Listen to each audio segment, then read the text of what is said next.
Four, five, four, three, two, one. Kaboom. Hey, this is Ted Hicks from Late Night Parents. Ways to follow the show, latenightparents.com. Have Danny Thompson in the queue, live, hounding this man. He wrote an excellent two-part article on what does the NFL streaming deal mean for the NBA. Danny, how you doing? You know, Ted, you have to hound me down, Ted. You make it sound like you were sitting out my front porch waiting on me to do the podcast. If you would have made me drive 600 miles, I definitely would have. But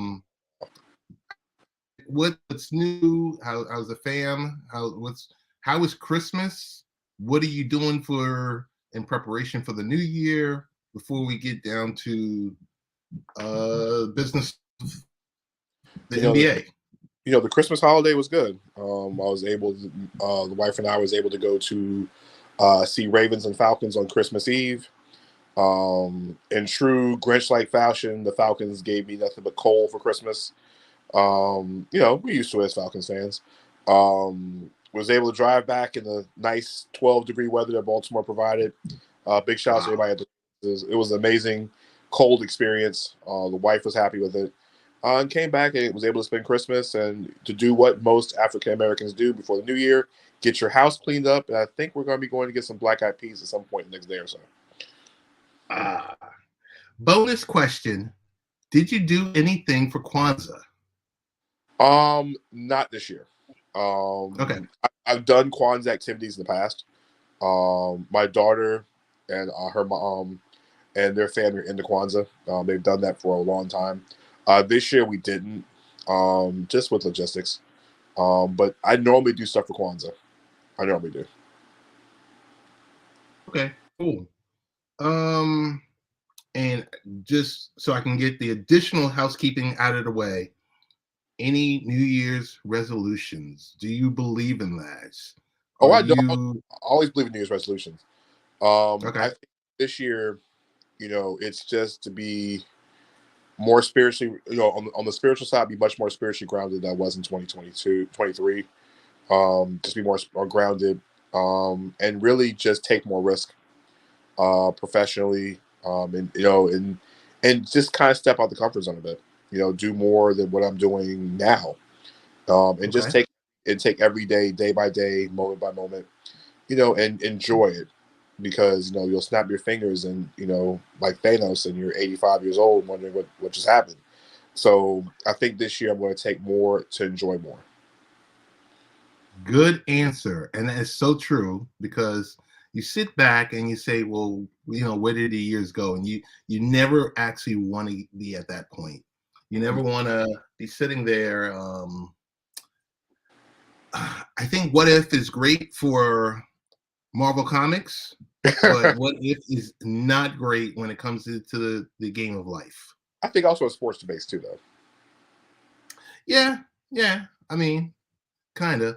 So now we've gotten all that out of the way. I want to give a big shout out to our friends at Audioport. Danny, you were one of the people who introduced me to the great people at Audioport. So thank you once again. 2023 is upon us. This is our next to last podcast before the new year. We'll jump right into your article, which is on latenightparents.com. What does the NFL streaming deal mean for the NBA? Just going to display it real quick. Boom, boom, boom.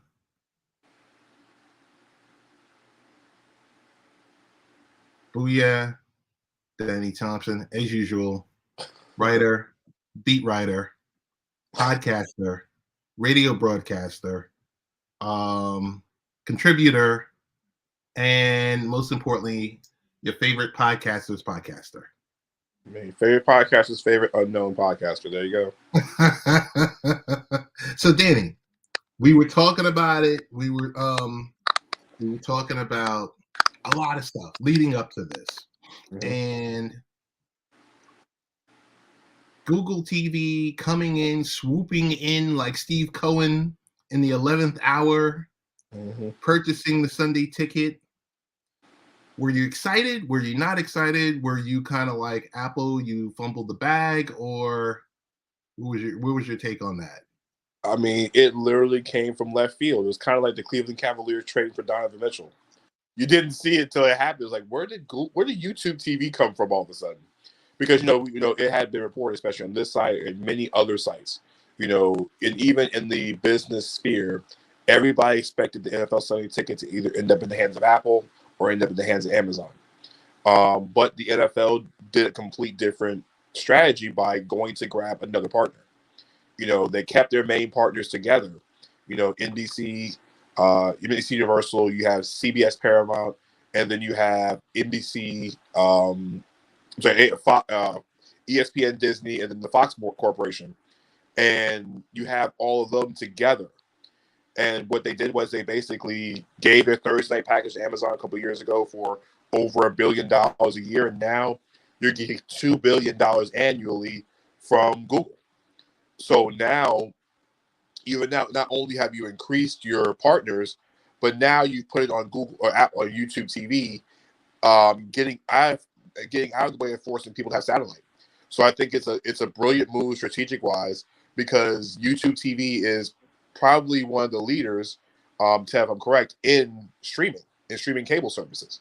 So it's a good way of mixing both, and a lot of people have YouTube TV, and people who don't have YouTube TV are more inclined to get it now than having a big satellite dish putting outside your house. True. And I was one of the legacy people that had the big satellite dish outside their house. And when I finally had enough, and this is in no way that we're going to beat on DirecTV, when it was time for them to receive their equipment, they wanted nothing to do with the dish that was up there. They're like, "Oh, hey, it's yours." Yeah, it's free advertising, but that's a legacy partner.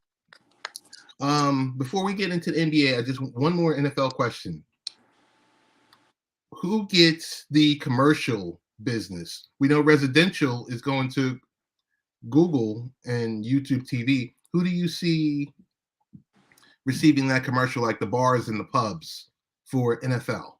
I think now, one of the things they've been wanting to do, I think bars and restaurants kind of want to cut the cord as well too. Ted, you go to different restaurants nowadays, and not just sports bars, but restaurants. And a lot of times you see them playing music through Pandora, through the televisions, loudspeakers, and the sound systems they have. I think now when you have a Google, which is literally one of the three partners that you have when it comes to internet services, you basically allow people in bars and restaurants to be able to use it through YouTube TV. I think you might charge them something differently. I'm pretty sure they've configured out a way to do it, but I think you have more accessibility and more stability, because you need stability when restaurants, because you don't want games going out while you're in the middle of the rush hour, the 1 o'clock games on Sunday, especially if your bar or restaurant's packed. So I think you can license it out and make it easier. Like I said, people have internet devices, people have streaming, people have all these stuff in restaurants. So I don't think it's much of a difference. Like you said, it gets rid of the ugly satellite dish, and you have to worry about rain. So in the past year to 15 months, we've seen Major League Baseball go the route of Peacock for Sunday leadoff. We've seen ESPN Plus share, become kind of like the holder for NHL and also for UFC. What are some of your initial thoughts when what kind of inspired you to write the article and talking about the 2024-2025 rights for the NBA? I think we look at the collective bargaining agreement, because the NBA's collective bargaining agreement is up pretty soon. I think it was at the end of the 23 season. I think this streaming deal is important because when the players and owners get to the table, okay, when you're looking at what you call the BPI, which is the basket, the index when it comes to what money is being distributed, The NBA is looking at is trying to gain 70 per Jabari Smith of CNBC, a good friend of mine, a guy I've known very well and come across on many occasions. And he had a great article on Sports Business about this. The NBA is looking to get $75 million from their next television deal. I think about a 10-year deal, but trying to get $75 million total, which is an excess of 7.5 billion, per year, 75 billion. And if you break the 75 billion down, 7.5 billion, if it's a 50-50 split, that means the players get three almost $4 billion out of all this. The owners get $4 billion. Right. So I think what the NBA is trying to do, I think how it's important is it's going to affect back the BPI. I think it's a major factor in the next collective bargaining agreement.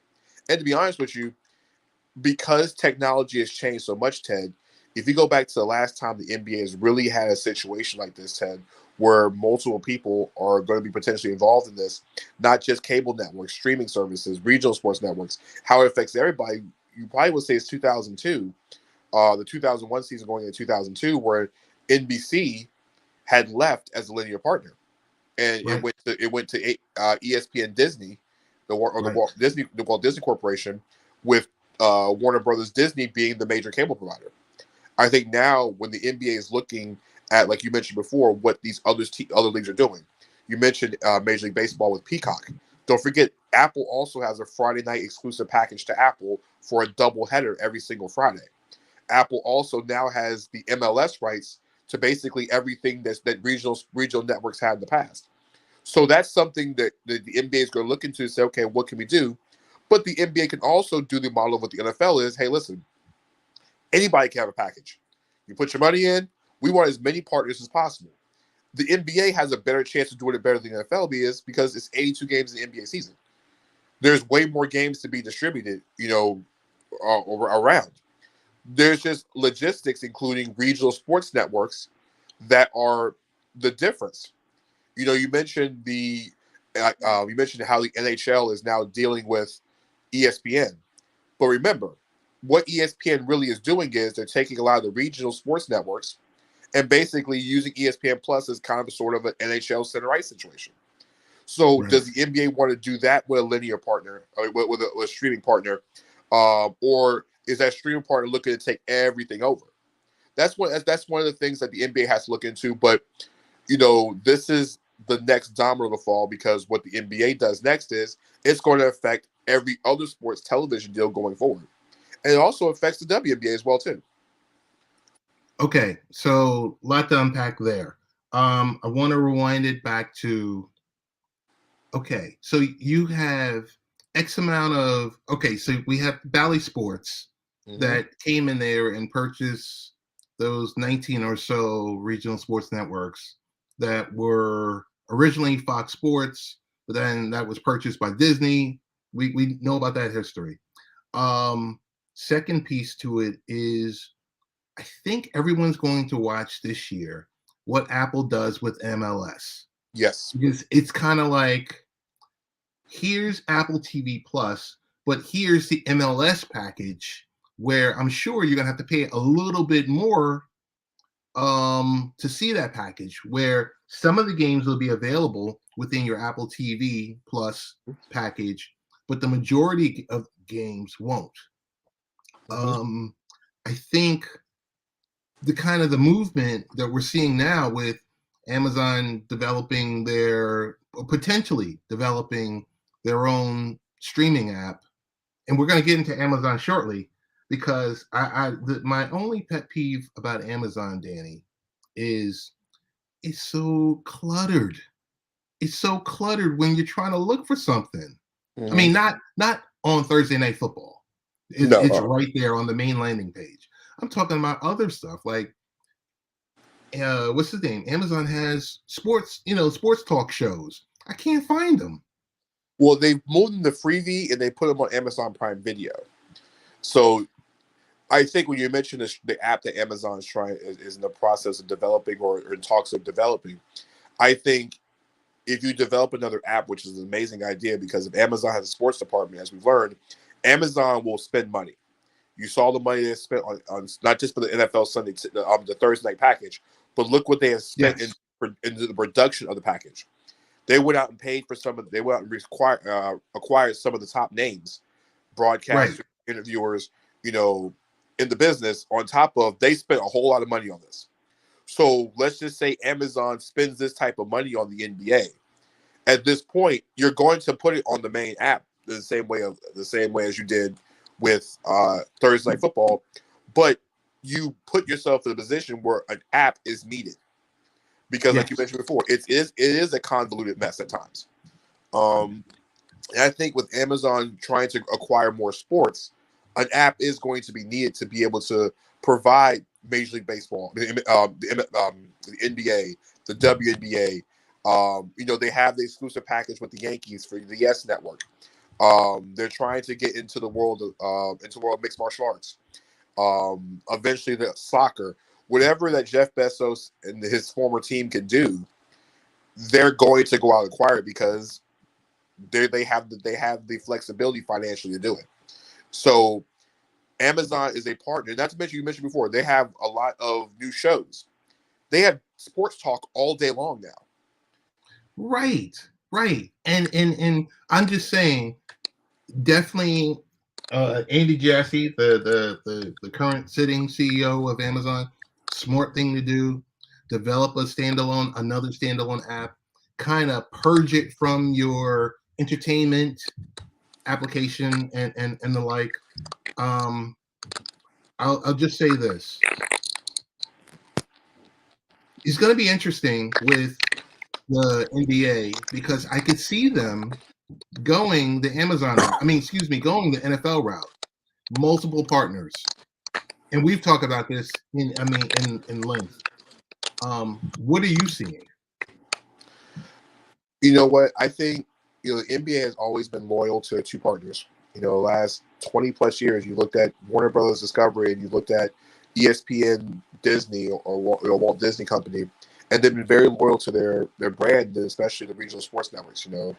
But they've also given teams flexibility to create their own. Now we talk about Bally Sports being part of the Sinclair family, but remember, there's still teams that don't even do Bally Sports. You still have the Los Angeles Lakers, who have their exclusive deal with Spectrum. You have the Raptors, who are on TSN, which they split between TSN and Sportsnet. TSN is ESPN, Canada's version of ESPN, and Sportsnet is basically their version of Fox Sports, essentially. Right. The Brooklyn Nets are partnered with the Yes Network. You have the New York Knicks with MSG, which has been literally since the existence, it seemed like, of the Knicks. They've always had MSG. So you've had different teams on their own platform. Like AT&T Sportsnet has a couple of teams as well too. So they've given their teams their own financial flexibility to have a local television package. I think where this is going to go is, how many different hands can the NBA get in the cookie jar? I think because there's so many games, Ted, like literally there's literally 82 games divided times 30 teams. You can count how many number of games we have on a schedule every year. So you don't have over to 2,500 games. Yeah, and you don't have to worry about networks not getting games. That would never be a problem. Ted, you can have just as many networks with the NFL as you would the NBA, and everybody will be satisfied. It's just, how do you strategically schedule games to make everybody happy? Because the other part about the part when you have multiple partners is, we want to be the exclusive this, we want to be the exclusive person for this. The problem is, on Wednesday night, you can't be exclusive of something when there's 12 games on schedule most Wednesdays. Right. TV networks are going to want to have what Turner has on Thursdays, where you have there are 2 games on national TV and maybe one straggle game out there. You can't do that for one night a week. You can't handicap or handcuff every single night of the week. It's just really the creativity of how the NBA can do it, but we have so many games, you have the flexibility to do so. So I think they step away. I think they add more partners on. I don't think they're going to keep the same number of partners. There's too much left on the table. There's too much where everybody can eat. And like you said, you want $75 billion from this deal, you're going to have more than 2 partners, because I'll be honest with you, ESPN and Disney, or Walt Disney, especially after all the changes Walt Disney is going through, and you have Warner Brothers Discovery, whose CEO is saying, "Hey, listen, NBA might not be our primary target here. You're not going to get 75 billion out of those two alone. You're going to need more. No, you're not. You're not. You're going to need more. You're going to need more networks involved this time around. Right. You're going to need the digital partner. You're going to need, and I think even one more partner. I think at least one more. The NBA still needs another. I still think they still need, besides another streaming partner, which they don't. I mean, I think another streaming partner. I still think they need another cable home, and I still think they need another over-the-air home. Okay. I still think I think because ESPN and Turner have done a great job with the cable side. There's still so much left to be discovered with cable. On the over-the-air side, ABC only has games on Saturday nights in January, and then the occasional Sunday games. They only have like a 30-game package, if that, plus the finals. So Ted, that's the only major over-the-air, as we would call it, partner you have. So if you are a Fox, or if you are a Paramount, which is CBS, or if you are NBC Universal, there's so much more to offer. There's so much more you're willing to do. And listen, with this next generation of NBA stars that are coming in the league, LeBron James is 38 years old. He is transitioning out, as being the leader of this league. Chris Paul, he's getting up there in age. And I hate to say it, Ted, your guy Kevin Durant is 34. He's 34. And there's a new generation of players coming in. Luka Doncic. He's the last of the dinosaurs. Yeah, so when we look at the new generation of stars in this league now, I'm not saying superstars, stars in this league that will be the guys that are carrying the torch in this league. Your Luka Doncic, your John Morants, your Zion Williamsons. Victor Wembanyama when he gets over here, because he's going to be completely hyped as the next big thing. He's going to be huge. And then you have the guys in their mid to late 20s. Your Donovan Mitchells, your Jason Tatums, your Giannis Antetokounmpos. Those guys. In no particular order. As Steph Curry transitions out as the face of the league, these guys are transitioning into the face of the league. And because you have more variety on teams, it should be more attractive to be able to get the matchups. Now, one of the problems I have had with ABC and Disney's coverage of the NBA, especially on Saturday nights, is we watch the same teams on Saturday night all year round. It's the same 6 seven teams, Danny. It's the same 7 to 8 teams. The same 7 to 8 teams. Yes. I think another television partner can come in and we can start seeing more. Like I said, Ted, the NBA was at its best. And Ted, I know, as you would say, you're standing your high horse. We're standing on our stoop here. The NBA's television thing was the best in, I would say, the late 80s into the early 90s. Yes. Ted, when NBC and CBS would have games on, CBS transitioned to NBC. But when you had Sunday games on NBC, you knew what was going on. Over the air doubleheaders on Saturday. But Ted, here's the thing they did best. They also had regional games as well too. You had the one national game at 1:00, and then 3:30 normally was regional games. But it put teams on national television. Ted, and then you had Turner, who gave you the cable service throughout the week, and your regional sports networks did their thing. I think now, Ted, the NBA is kind of weird with their package because they're planning everything around the NFL. Okay, so like now, if you watch basketball now, TNT has Thursday night basketball. And I think they have the Tuesday night games or the Thursday night games. Thursday night basically being the only night of the week where it's exclusive to everything. ESPN normally has Friday night games, and the occasional Tuesday or Wednesday game they throw out throughout the week. Disney does. ABC don't take games in until January, basically after football season. Right. And then Ted, after that, after NFL season, after I think wild card weekend or now the divisional playoffs, because the NFL keeps changing their schedule back further and further into January. Once we get out of the first 2 rounds of the playoffs and there's no more Thursday night games, TNT now shifts their coverage to Monday nights. Right. So, Ted, there's still a growing market for games throughout the week. Ted, if I was in a perfect world, I didn't put this completely in the article because I looked at the idea of the different partners you can possibly get. But Ted, I'll be honest with you, if NBC or Universal were to jump in and say, "Hey, let us get a package on," I don't know, because in NBC Universal's case, you have Monday Night Raw, so you're not going to move the WWE out of that spot. Right. You could potentially move NXT to Tuesday, and then you go Wednesday night on USA. Right. Or take one of the USA one of the Universal partners, or even CBS can take like Paramount Plus, because if Yellowstone can get people to watch anything on Paramount Network, yep, you're telling me a double header on Paramount with no cable restrictions can work on a Wednesday night? It can. And then you give us some games on Sunday. Ted, we talked about this before. NBC loses Football Night in America on Sunday nights after the second round of the playoff, after wild card weekend. Mm-hmm. There is no Sunday night in America. Ted, nope. you have Maria Taylor sitting there with that nice, extremely large increase she got, and she was known for basketball anyway. You're telling me we couldn't get a Sunday night basketball night in America on Sunday night? Of course.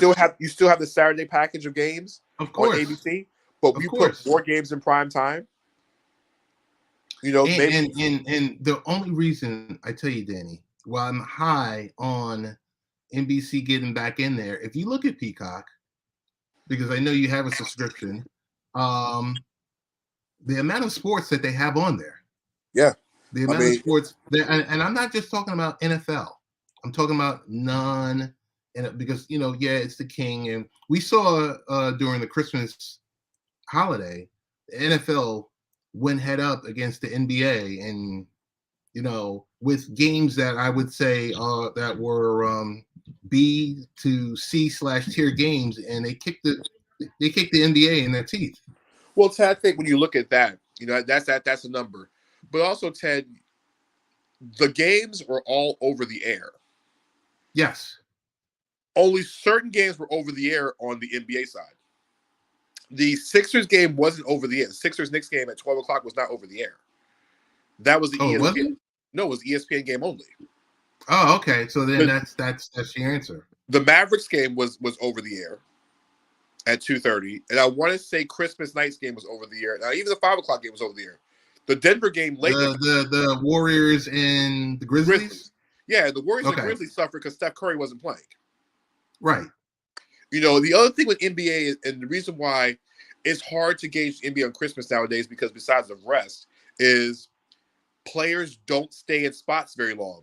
Because if Kevin Durant didn't have a trade request and Kyrie Irving didn't want out in the offseason, the Brooklyn Nets would be on television. I clearly, the Nets against the Sixers was a better matchup. Of course, I argued to no end with one of my good friends. I said Nets Sixers or even Nets Knicks for that 12 p.m. start time. Yeah, the Knicks and Nets on Christmas Day was basically, I think that should be almost a staple going forward. Now, the best matchup of the day was stuck at 5 o'clock. Celtics and Bucks was the best game of the day, and that was stuck in stuck in a 5 o'clock window. Yes. Where most people are either commuting or waking up from their nap. I get the fact of Dallas and the Lakers. I understand you're trying to put Luka against LeBron, but remember the Lakers are not watchable because Anthony Davis isn't playing. It's just really that simple. Right. But I understand you can't keep LeBron James off television. The only person I wish that would have been on Christmas Day would have been Zion Williamson. Yes. But because Zion has not shown that he can't stay healthy long enough, I think clearly the digital partner for the NBA, Apple, hands down. Ted, hands down. I see that, but I can see this is where the Amazon puts their fork in the mud here. I think Amazon could do it because Amazon already has the streaming rights in Brazil. They do I think 87 games in Brazil per year with a Portuguese team as well. Mm-hmm. I think that could be the partner because remember, once again, at the end of the day, Amazon's Jeff Bezos, he's not quote unquote with Amazon. I say he's the chairman. He's the chairman. He wants the Washington Commanders. That's probably the reason why he stepped out of it. You can't have Sunday Yes. Ticket and have the Commanders and Thursday night package. And once again, Ted, it's really trying to put more hands in the cookie jar. If I and I said no, you can look at the article as we part 2. It breaks down some of the partners, the potential partners. Oh yeah, definitely. But for me, in a perfect world, you could do a package almost every night of the week for the NBA. You really could, and it could work. It could really, truly work. And Ted, you could really honestly have 5 television partners. Yeah, You I could really, think you model it after the NBA. after the NFL. And hey, I'm going to give you a package. I'm going to give you a package. I'm going to give you a package also. Yes, and but it's the NBA needs a second over-the-air partner. I think the NBA needs another cable. If they're going to go over the air, that over-the-air partner needs to have a cable channel. But the difference is you need to have multiple cable channels. Because Ted, one of the things that Peacock, the NBC Universal does really well, and most people don't know about this, is Decision Day in the English Premier League is amazing on the NBC Universal Family Networks. Because not only do they put games on Peacock, the entire NBC family, from top all the way down, from big NBC all the way down to Bravo, they're all showing games at the same time. Yes. Ted, there'll be nothing and that's better. What you need. And Ted, there's nothing better, Ted, than you telling NBC or you're telling CBS, for example, to throw all these games on these different networks on the last night of the NBA season. Right. You know, either that or when they want to do the mega cast. I mean, Ted, be honest with you, you take some Wednesday night games, Ted, and you do a mega cast for games on Wednesdays. Right. I'm sorry, Ted, to be honest with you, I think sitcom television, as great as it was in the 90s, it's not what it is today. I think you could literally, Ted, honestly, you could put an over-the-air NBA game on during the week. I think a network that can be bold enough to do an NBA game not on a Friday night, because over-the-air Friday night equals not a good sign. You leave Friday night for cable. Ted, I think if one of these networks is bold enough to put an NBA game on a Thursday or on a night during the week, it will be, I say, you get the right matchups.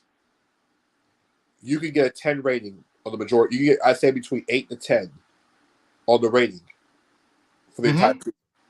As long as you don't keep feeding, as long as you don't keep feeding the consumer the same 5 teams.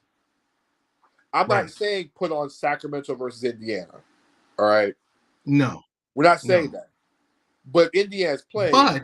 But teams like that, and when we can include in Detroit, up and coming teams, they need a window.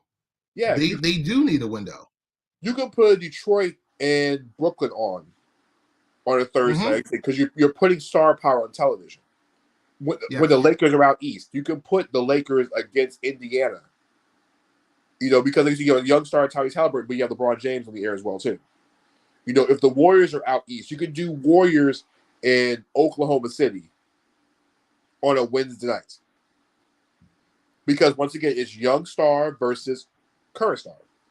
So there are ways to get around it, and I think the NBA, because of the flexibility that you can do, because of the number of games, I think it's easier. But the NBA has to be able to make sure everybody's happy. And that's where I think there's going to have to be some flexibility as well from Warner Brothers Discovery and Walt Disney. I say some kind of flexibility to be able to not only lower their number, but be able to provide what they've been providing for the last 20 plus years. Hey, I just want to show this real quick, because when we start talking about will these networks have the capacity to pull this off? And it's rearing a little bit slower than I wanted to. Okay.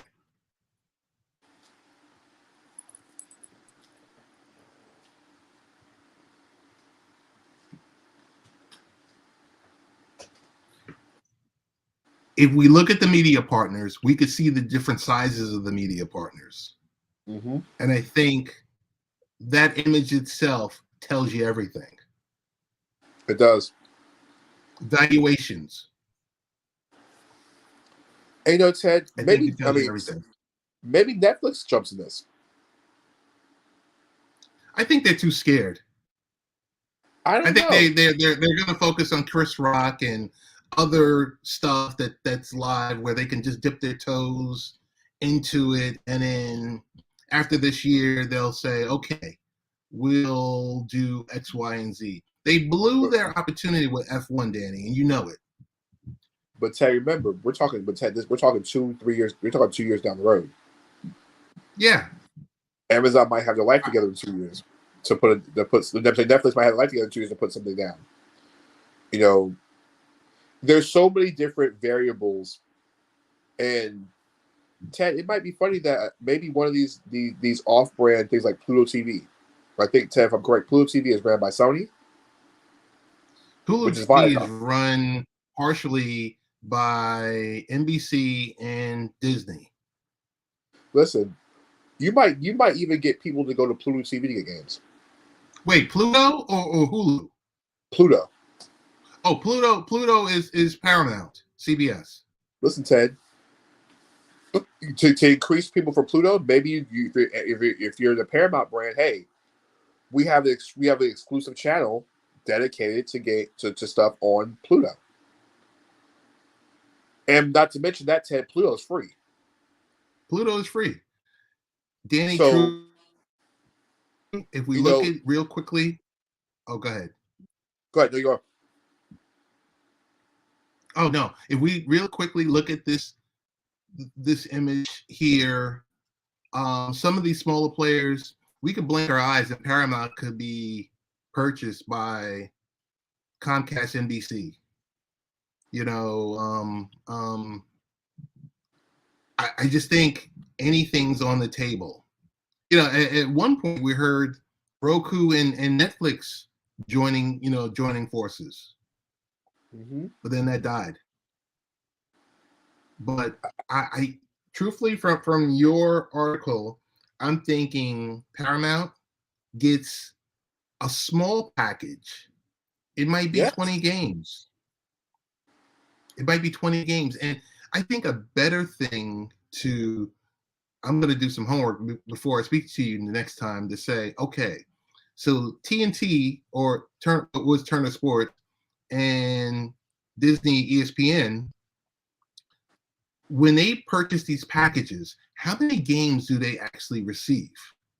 Because if there's over 2,500 games, they're not airing 100 games. They're airing what, 40?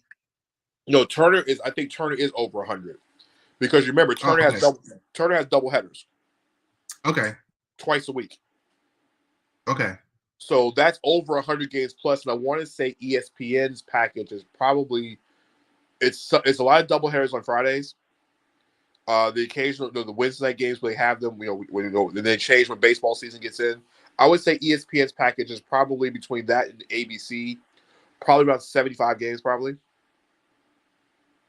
between ESPN and ABC, probably about 75 to 80 games. Okay, so about 75 is the number. And then you have the playoffs. Right. So I'm saying, couldn't you see something like, hey, I don't want to pay $2 billion a year for the standard package. Give me 25 games and I'll air them across the year. I mean, Ted, listen, the more hands in the cookie jar, the better, because Ted, you could sprinkle the 25 games around. You can, but I think if I'm going to stick my toe into the NBA, I don't think I stick my toe in. Like, I think I put the whole body in, and keep myself afloat. Because here's the thing: just going to wet your beak. Listen, I'm not tasting. I'm taking the full shot. We're not sipping here because, Ted, there's 2,500 games. Why do you need to sip a 25 game package and get less than 1%? Right. Like, literally taking a 25 game package to have 2,500 games, Ted, is less than a percent of the games the NBA plays all season. Yeah. Even if I took 1% of the games, Ted, I'm sorry, it's 25% is 1% of the game. I'm taking 1% of the total number of games. But let's just say maybe you don't want to spend the 2 billion, and you say, hey, I want to spend, I don't know, 600 million. I mean, if that's the case, Ted, 600 million, 600 million. But remember, the NBA still will always have their regional sports partners. But the problem with the regional sports partners is I think the NBA wants to get out of the regional sports partners. That's why I think they're going to pay attention to Apple and what Apple does with MLS. One of my few final questions to you is, how does this work? You got regional sports, you got Bally's, right? Because if you notice, you go to a game, you have both teams announcers. You could potentially have an ESPN announcing crew, and you could have a Bally Sports announcing crew and international. I mean, you know this because you covered games. Yeah, I mean, on a given night, you could have up to maybe 4 or 5 broadcasting teams. And Ted, so how can you fix the regional sports networks? To be completely honest with you, if you went the Apple route and if Apple does what we're thinking they're going to do, Ted, Apple could basically buy the NBA can tell all the teams do not renew your local television rights deals. We're sending everything to Apple. Right. And then you get a piece of the apple pie. Apple then comes up with the check because, like you said, Ted, we're talking Apple's going to have to spend a whole bunch of money. There's where the investment comes in. Because if you're eliminating the regional sports networks, or even if you have to take a portion of their games away, you're going to have to come up with a check for it. And then, Danny, how does this work? So, because we saw a little bit with Sunday Leadoff, and we saw a little bit with Apple on Friday nights. You actually have to hire broadcasters and the color analysts to be on site at these locations. So then you get into the production game. You have to. Or do you just simulcast? You just say, hey, we're getting these rights and we're just going to simulcast it. That's the same way YouTube TV is doing with the NFL. You're basically taking the CBS, you're taking the Fox broadcast on Sundays and simulcasting them. Right. That's where the real number comes into play, because that's why basically MLS is important. How Apple does with MLS, because to be honest with you, maybe Apple have taken the crews from each of those teams originally, their original crews, and just hired and then basically per game them out. Right. So I think you have to really pay attention to something like that, because there's a production cost in all this. There is. There's a big production cost, because this is not the NFL where it's a certain number of games. This is games every night from October through April. Because I can't see playoff games ending up on a streaming service unless it's being simulcast from a major partner. Correct. That's the only way. But I mean, Ted, if Apple gives the NBA $3 billion a year for 10 years to take X amount of games and put them only on Apple, Ted, let's just say you're putting 25 games a week through Apple Broadcasting. $3 billion or whatever the number is, Ted, over a 10-year deal, Ted, that's $30 billion of the 75 trying to raise.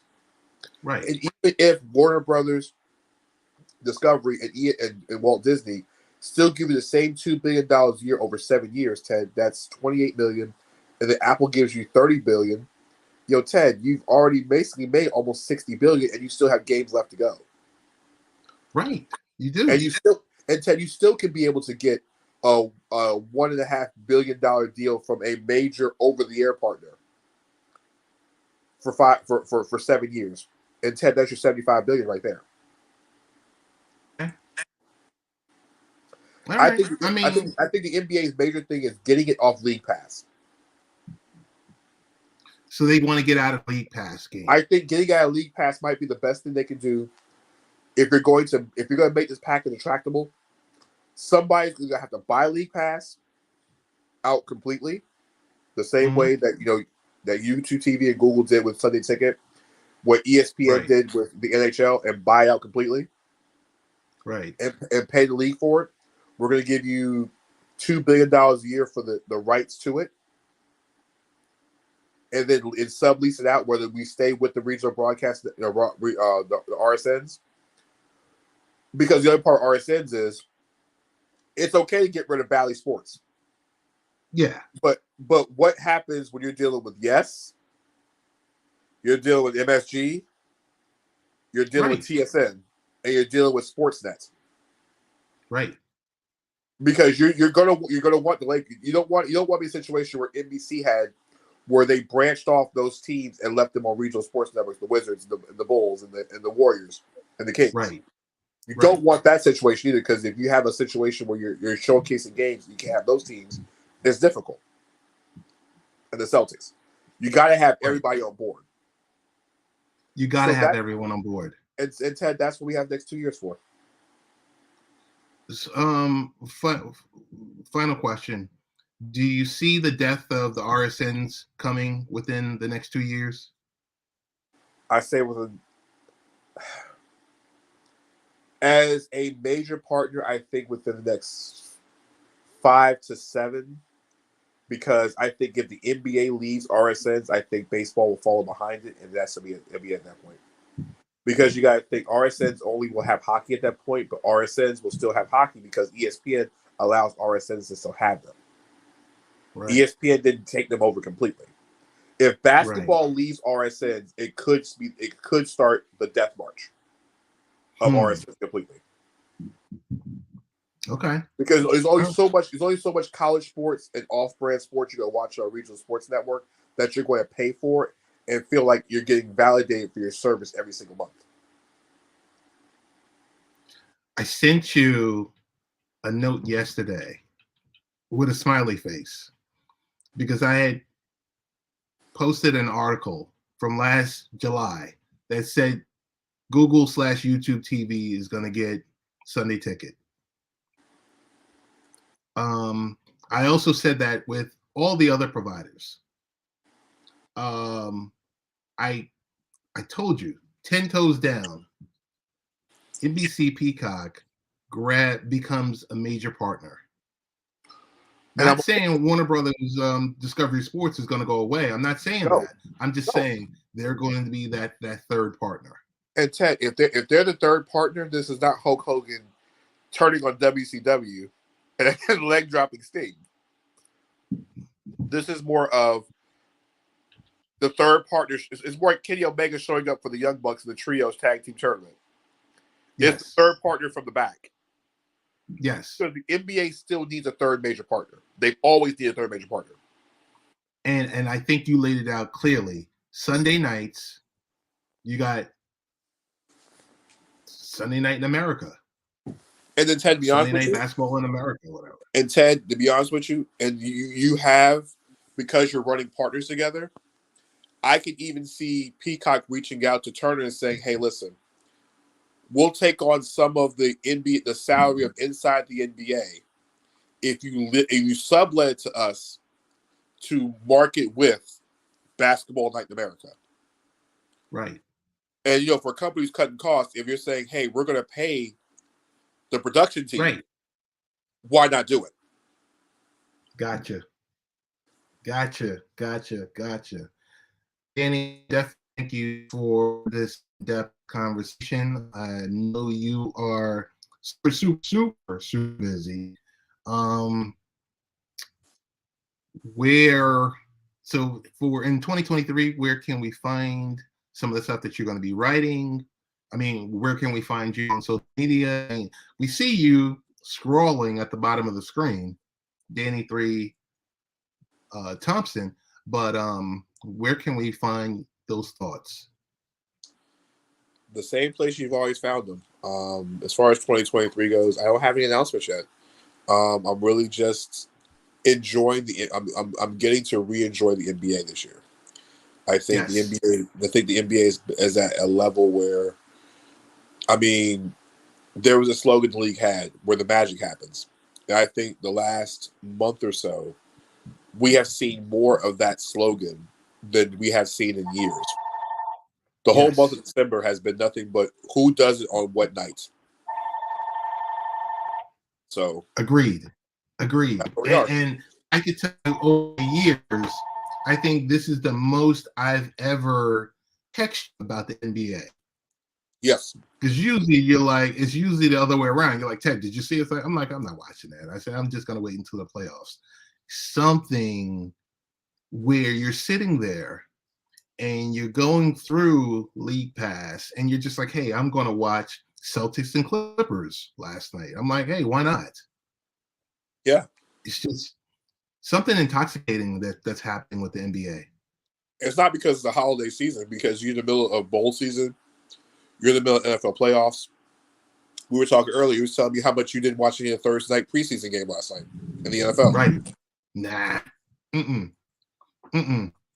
Especially after, I think it was 3 nights ago, watching Luka.